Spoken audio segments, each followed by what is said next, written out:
ਹਾਏ ਅੱਲਾ ਸਹਿਨ ਵੀ ਕਿੰਨਾ ਸੋਹਣਾ ਲੱਗ ਰਿਹਾ ਹੈ। ਓਏ ਅੱਜ ਤਾਂ ਜॉइंट स्ट्रॉबेरी जैम बनेगी ਨਾਲ हंसी भी फ्री है। इना लाले जीम बन के ता कमाल हो जाएगी। बस यह गला छोड़ स्ट्रॉबेरी तोड़ो जल्दी जल्दी फटाफट सारी स्ट्रॉबेरियां टोकरे च रखो देर हो चुकी है।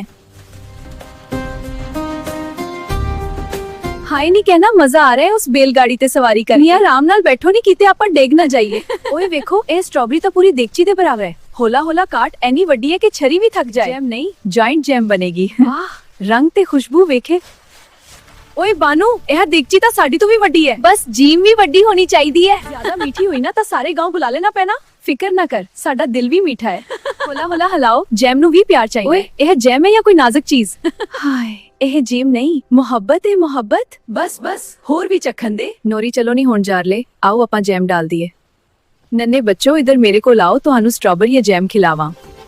नाल हंसी होवे नाल दोस्ती होवे ਤਾਂ हर कम मीठा लगदा है। अल्हम्दुलिल्लाह।